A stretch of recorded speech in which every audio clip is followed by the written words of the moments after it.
a deal or two as a syndicator without having much experience in capital raising, then you get very limited. And I think a lot of people are very uncomfortable in raising capital because you just don't know how to do it. Now, you had mentioned something about in the beginning, capital raising wasn't a strong point for you, but you had to learn to lean into it.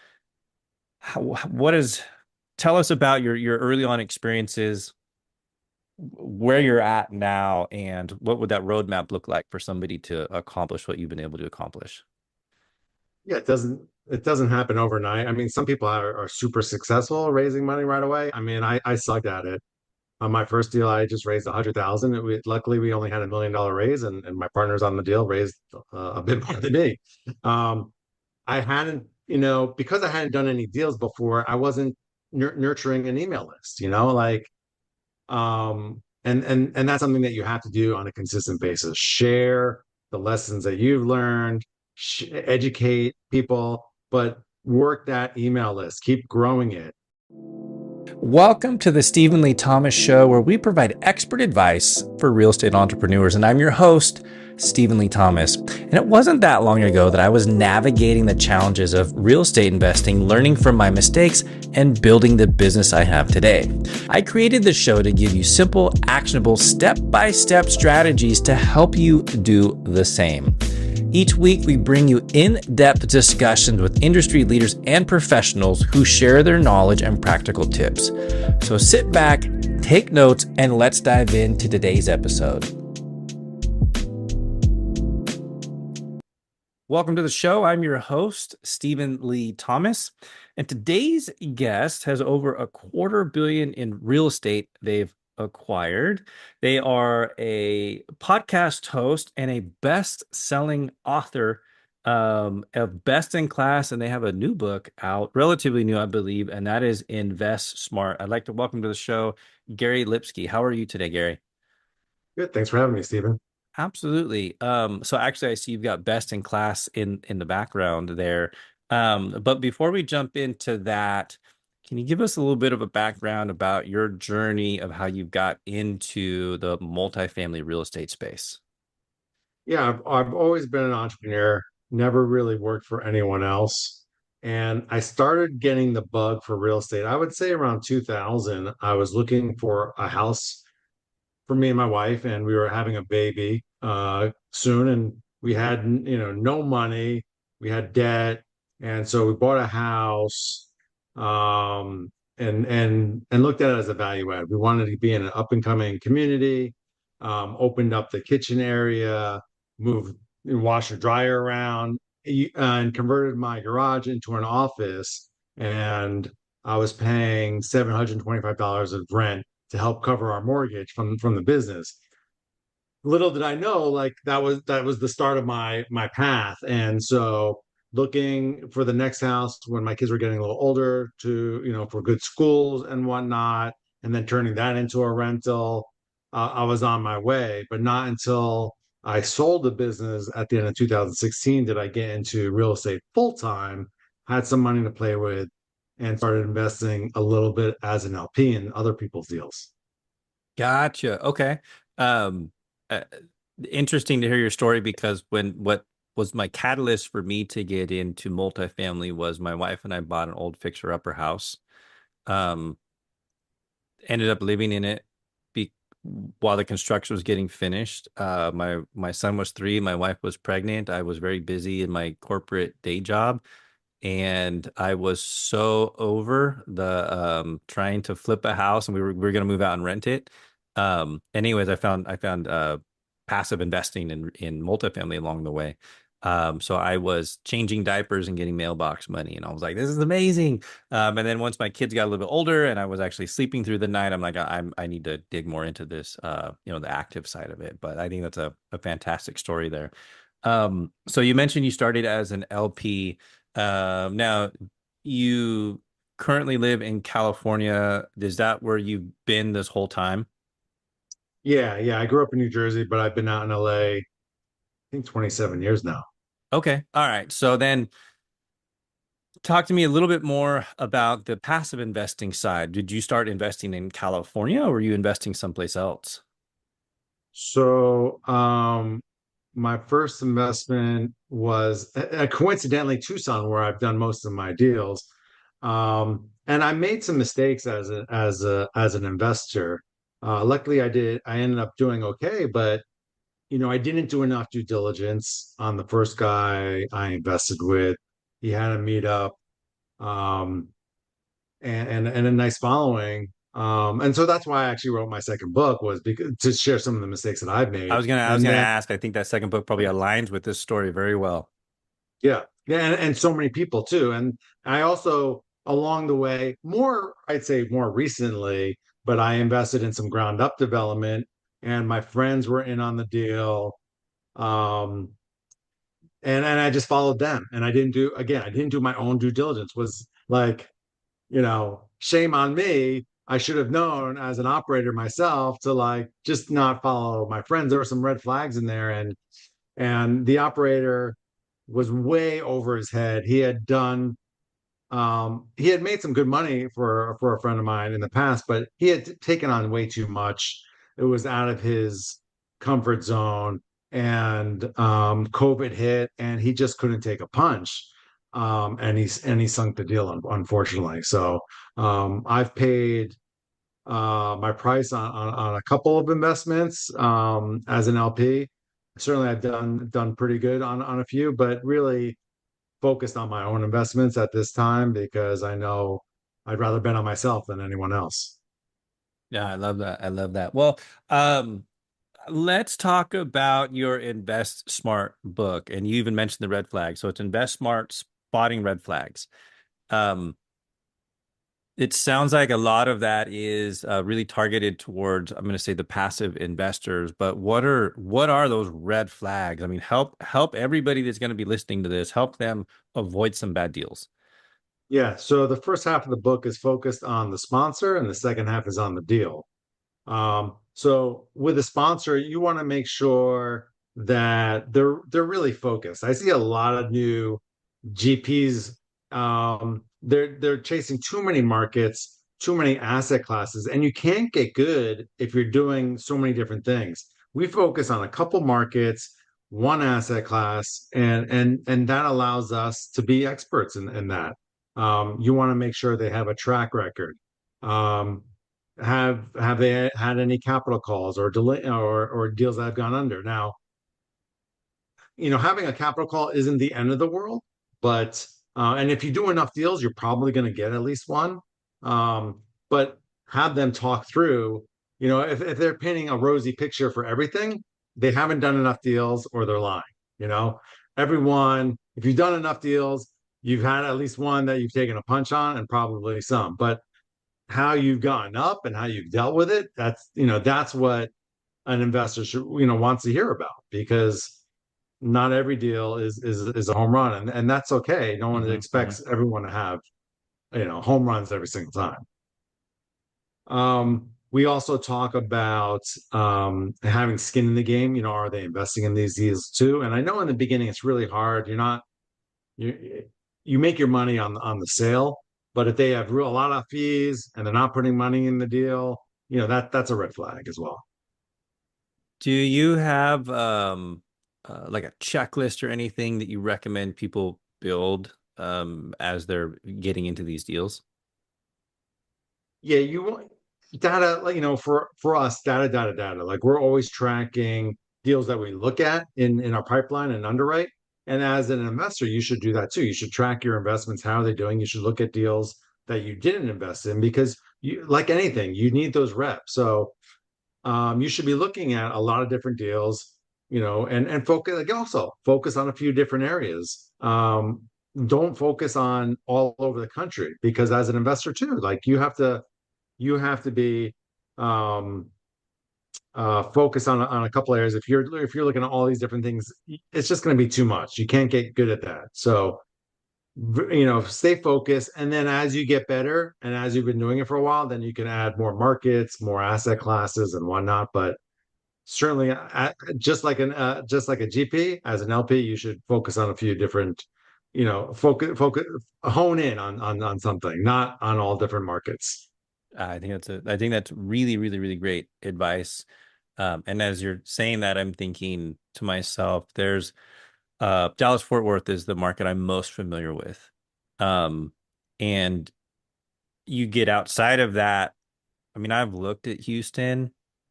I know it's different than Dallas Fort Worth. I've looked at Austin and San Antonio. I know they're different than Dallas and Fort Worth, but I honestly I can't tell you like this part of the metroplex, like this is a good area, or this is a bad area, or this neighborhood. I can't tell you that. But I mean these areas you're investing in, there you turn the corner and it's a different demographic. And so I think that's a really good point is if people are chasing after things all over the place, they're going to spread themselves very thin very quickly. Question for you. This is something I learned the value of having a partner that's boots on the ground. What does that mean and what value does that bring to a deal? Certainly it's good. Like for us, we know that there's plenty of good markets in Texas. We don't operate there. It's there's plenty of competition, Florida as well. So we want to be in a concentric circle and in a place that we can get to on a regular basis. Now, if I had a partner there, that's a whole nother story. Then maybe we can be more competitive because they can Hmm. visit properties right away. They have a much better understanding of the market. We focus on Arizona. I don't live there. I don't have a partner that lives there, but people on my team live in there in Phoenix, and Hmm. I'm there Hmm. once a month, visiting our properties, meeting with brokers. So you just want to have that consistent. Um, Someone who's uh, not an absentee GP. yep, absolutely, absolutely, because that's and if a GP has deals all over the country, they're not seeing the properties nearly as much as they should be. Yeah, I agree. In the last couple of years, operations have been super important, which leads me to your best in class, which is very focused on the operational side of things. And so, what are the lessons you've learned that inspired you to author that book? Yes. Yeah, I was very nervous writing that book. Like I'm like, who am I to write this book? I haven't done as many deals. It was, quite imposter syndrome.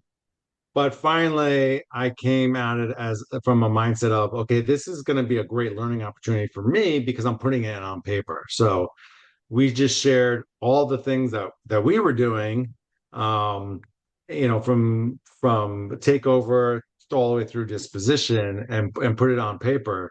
And it made me be a better operator by putting it out there. And if I didn't know something for the book, I have my own podcast too. I had people come on the podcast and kind of use that for me to gain that knowledge as well.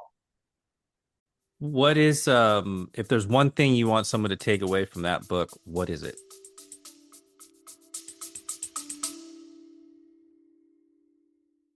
If you're enjoying the podcast and want to fast track your way to becoming a full time real estate entrepreneur, then join the Multifamily Mastery Hub on School.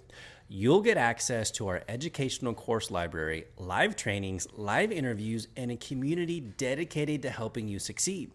Visit school.com/multifamily mastery hub. That's SKOOL.com/multifamily mastery hub and fast track your way to becoming a full time real estate entrepreneur today.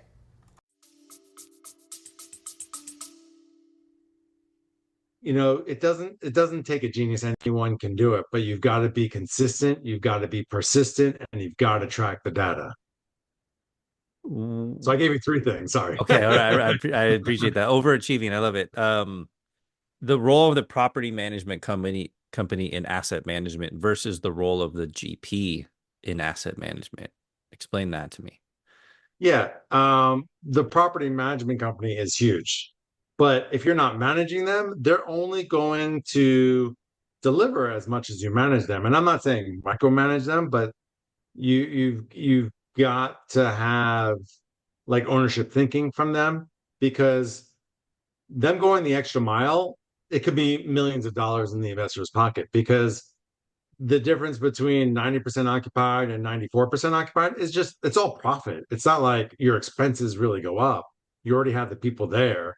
So that's where the real money is made. So you really got to stay on top of them. You've got to set really good expectations from the beginning. You've got to visit on a consistent basis. You've got to value their opinions. They're on the Hmm. site, but Hmm. you got to trust and verify though. Just because they say one thing, if you're not visiting that property, sometimes, and I've caught people that were simply lying to us, saying they were doing one thing, and then we go on the site and we're like, well, that's not done, and that's not done. So now, and you can certainly ask for pictures and whatnot, but if they know you're coming at any time, not to catch them doing something bad, but catching them doing something good, they're gonna buy in. They know that you're active. They're gonna work harder for you. You said something, the property management company needs to have the ownership mindset. Explain that in more detail. Yeah. Um, it's not just a 9 to 5. Like our staff will work late. They come on the weekend or night if it's for beneficial for the property and for our residents, because it's not just like make us money, make us money, make us money. We want to create win-win scenarios for our residents and for our investors. And our staff know that, and that is valuable to them too. We're not just trying to squeeze every last penny. We want to create value for our residents. And that's why we can increase rents and they stay longer at our properties, 23% longer than the national average because of what we're um, providing them. We're providing them more amenities, a place that they can feel proud of, a safe place, and we're fixing it up. So our residents see the value, our team sees the value, they're willing to go that extra mile. With the there's an anomaly, maybe that's not the right word. There's a there's a misalignment just by design, maybe not design, but just kind of how everything works out. There's a misalignment between you're the owner versus the staff of the property. Let me clarify this, and I want to know if you've been able to overcome this or how you've overcome this because it sounds like you've done some really good things. As an owner, you mentioned it, the difference between 90% occupied, 94% occupied, that's a big deal. Um, that means more revenue for you as the owner, the passive investors. It increases the value of the property. So not only are you getting more cash flow, but when you sell the property, there's more money go back to the investors. The staff that works at the property, they get paid to do a job and they're going to be salary or hourly. So for them to push the property from 90 to 94, 95, 96%, a pat on the back or an attaboy, like it only goes so far. How do you inspire the teams at the property to hit that level of performance? Um, well, I'll just leave it right there. How do you inspire them to hit that level of performance where it's a win-win for everybody? So part of that is being on the property on a consistent basis because I built a relationship with them. We have our weekly property calls and I'm there on a monthly basis. So I don't, the maintenance guys are never on the calls, but when I'm there, thank them, shake their hand. How many owners do that on a regular basis? Not many. Hmm. Our staff, hey, how's it going? What are the struggles you're facing? It's a thankless job. Most times people say they're complaining about rent or something not getting fixed or whatnot. Very few residents are going up and saying, "Hey, thank you so much for doing this or that." So you've gotta take their viewpoint and make sure like you have empathy for them. You are helping them with their struggles. Like if, whatever it is, hey, we're a team together. I value your input. How can I help you in your job and make your life easier? So that's really important. I'm gonna say this back to you a little bit different, and you said this even earlier, is that you take the time to listen to the people who are there working. It's not you come in and you're a dictator. You take the time to listen. So it sounds like you're a very empowering owner. You see your job as an owner is to make the people who work there as successful as possible. So you actually focus on making them be successful, and in turn, that makes everything work better, and the whole property and everything is a win at that point. Did I get that right? Absolutely.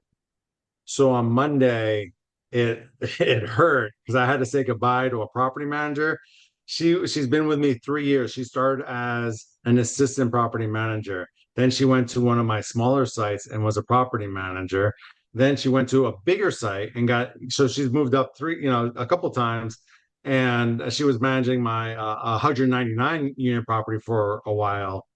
She got a promotion to a bigger property where she's going to make more money. And I was not happy letting her go, but I had to say, I appreciate all your hard work. I hate seeing you go, but I'm so proud of you. And Uh-huh. I hope we have a bigger property for you in the future. Yeah, yeah, that's awesome.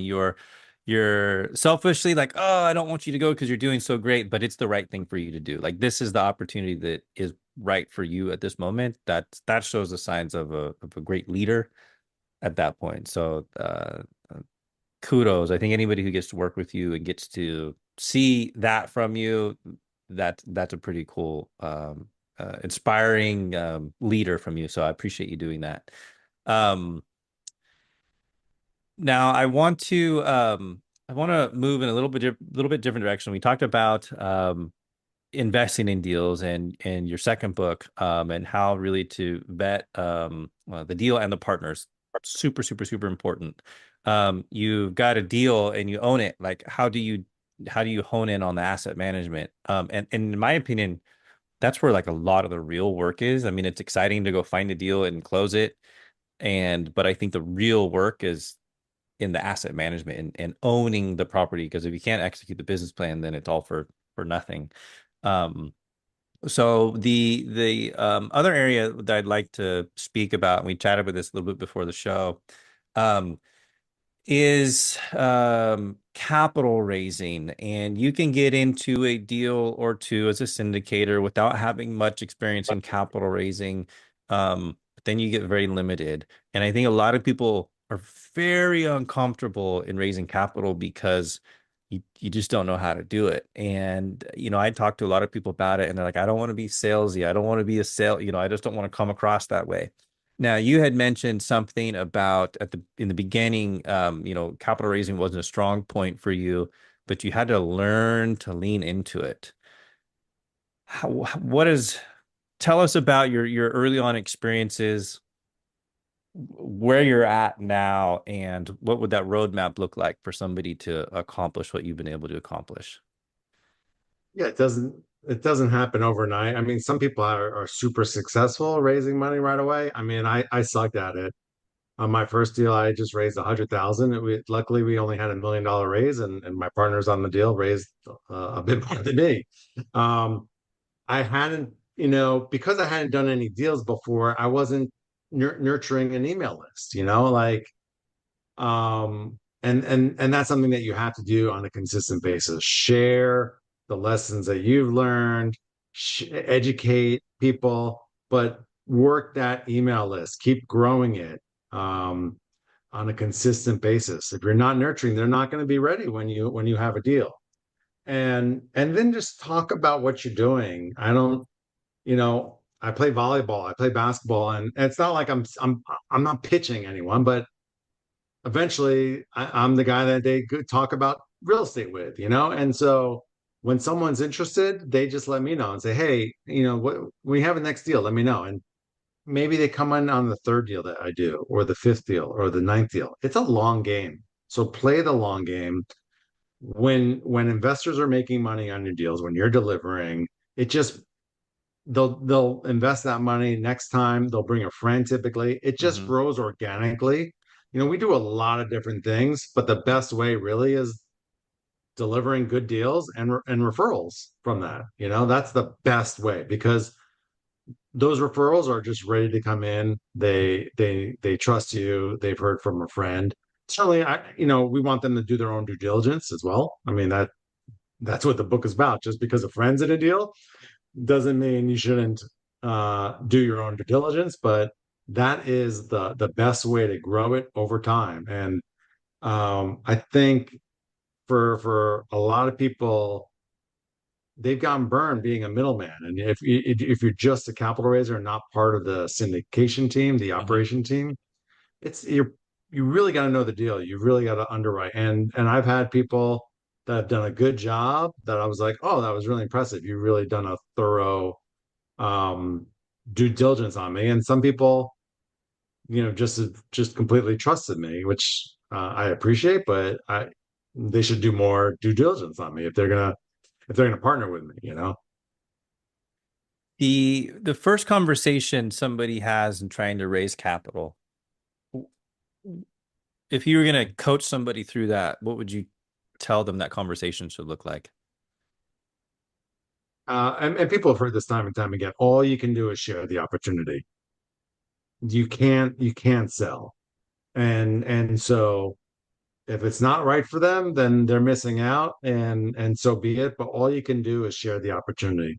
These are the things I like about the deal. This is why I'm investing in it. Um, and get their feedback. What do you like about the deal? What do you not like about the deal? But if you are like if you have to sell, that's a bad place to be. Hmm. Um, Hmm. You're talking sell, because not like sell the property, but if you're like getting on a call and you're like sale, sale, sale, like I got a deal, like, right, hey, you want to join? You're talking like yeah, I got to get people in. That's what you're yeah, talking about when you say sale, right? Okay.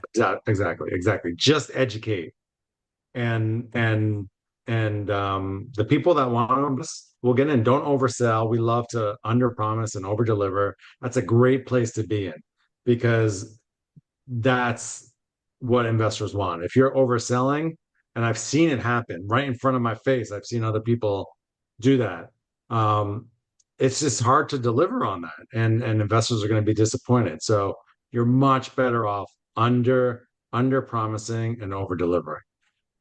You mentioned nurturing an email list. There's two things I want to go into about that. Is number one, how does one go about developing an email list? Yeah, so you can reach out to everyone you know and say, "Hey, I've got this. I'm going to be putting out an email. Maybe it's once or twice a month. Let them know.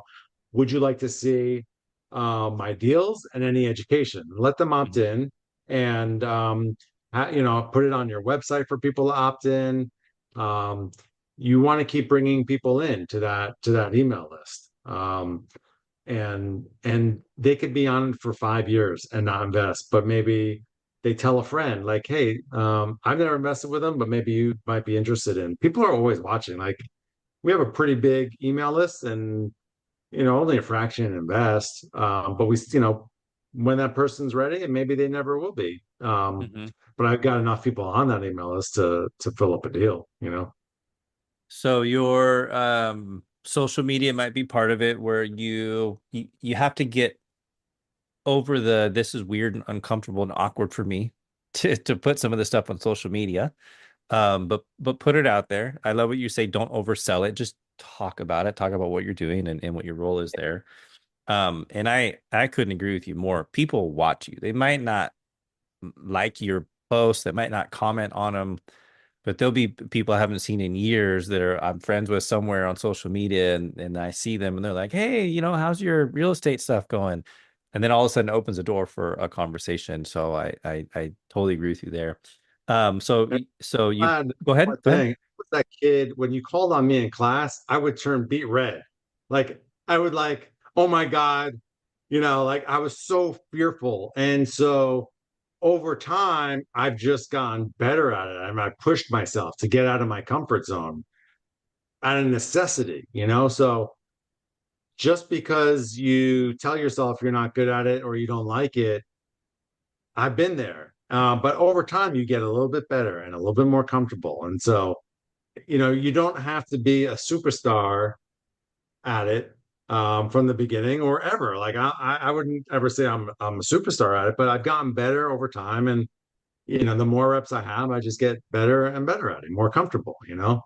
Yeah, the more reps, I love that. It's like taking the shots, it's putting in the time to do it and being uncomfortable. And being okay with being uncomfortable with getting there. So that would be just start talking about it and then have an opt-in someplace for people to opt in. You also mentioned if you have an existing network, it's okay to reach out to them. You don't have to shove all of them into that email. You can say, hey, if you'd like to learn more, allow them to opt into it. So that's getting people onto an email list. And the second thing you said was nurturing. What does nurturing look like for an email database? So it's not just sending an email when you have a deal, because that could be, 3 months, 6 months, a year. Who knows how long it takes to get a deal. You've got to be consistent. So whether it's once a month, we're probably like twice a month now for the last couple of years, but just educate them. What are you seeing? How, your underwriting deals. What does that look like? Where are you underwriting deals?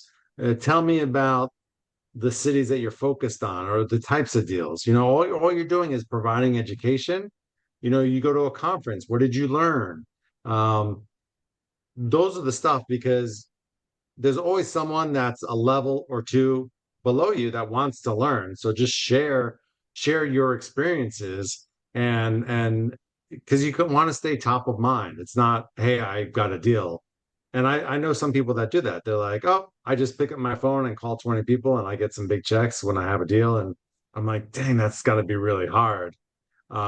You've got to grow out of that. You've got to build that network, um, and let people know, what you, like I said, what you're doing. I'm going to say it's back to you a little bit different. The time to be raising capital is not when you have a deal, but long before you've ever have a deal, right? Absolutely. What type of education do you provide? So there's nurturing, sending emails out. We talked about, some of the things you're working on. You're very big into making sure that if someone's going to invest in a deal, they need to know the things to look for. Do you provide in some of your emails you're sending out, do you provide some education to help those potential investors ask the right questions and feel more comfortable investing in a deal? Oh, absolutely. Yeah, we want them, um, to know what to look for, whether they're investing with us or for someone else. And certainly there's a lot of operators that don't have experience that you shouldn't be investing with. So we're gonna tell them what to look for, what not to look for, um, whether it's on a deal basis, or whatever, because we want them to make good decisions. And then you mentioned here organic growth, and that is you get a few people in, you go through a deal, and then you said next time they might bring a friend or they take some more of their money and invest that in. When is the right time to ask for referrals? Um, if they like the deal, if the things are going well, don't be afraid to ask then. Well, particularly when you exit, like, hey, and if you've done well, ask them, again. And most people aren't great with referrals for whatever reason, but there's your 10%, Hmm. um, that's your raving fans, which everyone really wants, to help grow your base.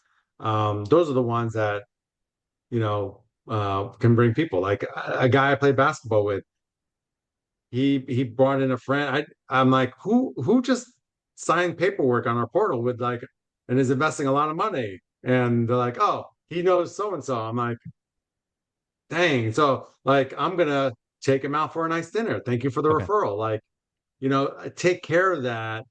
The people that take care of you. You want to foster that. You want to, when people invest with us the first time, we send them a nice box of different things. Thank you for your investment, and we have we'll include our, now that we have the new book. Here's a book for yourself, or if you want to pass it to anyone like, please do. You want to foster those, that referral basis. I was going to ask you, like, what type of nurturing do you do for those people that have invested with you? And those are some of the things that you do. You found that, hey, you're in a deal. It's not just here's your monthly newsletters. You're actually going above and beyond and doing some additional nurturing there.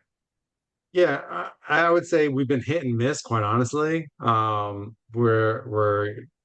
we just had a meeting about it recently because we hadn't been as good as we should, but obviously calling them on their birthday, sending them a note, having swag, that you share. So we had a maybe I think early in the month we had a launch party. Now, certainly we can't get all of our investors there, but um, everyone that attended was on a rooftop bar, and we had food and drink for people. They all got a book, and just a cool crowd. Everyone was, mingling. We had, I don't know, 80 people there. We had some of our vendors help underwrite the event. So it was a great way for our existing investors and any new investors that wanted to come. They can mingle and talk to people that have been investing with us for a while and learn about us. And spread the word and get to know each other a little bit better. I think that goes a long way. I think it also speaks to your character, going back to the way you treat the anybody that you're working with along the way, the things you do, and clearly it's made a difference. And even going back to trying to sell something, and you said, well, you don't sell anything, you present an opportunity. What you're trying to do is impact people's lives along the way. And it sounds like that's worked out well for you, is to be focused on that, the abundance mindset. I'm going to help out people along the way. This is working for me. I'm going to help people out and achieve those same things if they'd like to join me on this journey. Yeah, this is a long game, and when you're taking people's money, I mean that is serious business. People are trusting you, and it's a huge responsibility, and you have to take it that way. How, as you've been doing this, I think you've been focused a lot on building your brand. Um, that's seeing you on social media, LinkedIn. You've got a couple of books there. That was probably a very conscious decision that you made at some point. I'm going to build a brand. That's my guess. Maybe you said no, no. It was very organic. But you also mentioned you had to lean in a lot to some of these things. How has that contributed to your success in this space of building that Oh, brand and just leaning in? huge, huge. So, um, when we I did a couple deals, and we had talked about this asset management stuff. And I mean, I remember the exact point. We were flying back from a conference just before COVID, and we're like, well, we're really going to double down on this asset management stuff. So at that point, a partner and I committed to writing the book, to starting the podcast, and to doing a summit. And so it just helped me when you're all in, it's just a different energy when you really commit to it. And yeah, it's allowed me to really develop a thought leadership platform, um and get asked to speak at many conferences, on other people's podcasts, and hone my skills as well. So, if I'm talking about it, I really need to hone my skills. It's not just me kind of working in the background. So if you make a conscious effort to build a brand, whatever your secret sauce is, like I just leaned on my operations experience. Everyone has a secret sauce, and lean into that. And when you do, it'll really help rocket fuel your business. Gary, we've covered a lot of ground today, and I appreciate you going with me in those different areas. What's next for you in the investment journey? Yeah, we've always focused on quality over quantity. We don't say, oh, we want $1 billion under asset management. Um, we want we're only as good as our last deal, so we're just focusing on quality in our radius. Have a really good team that we've been developing, and Kaizen, constant improvement. We can always get better. There's always learning opportunities.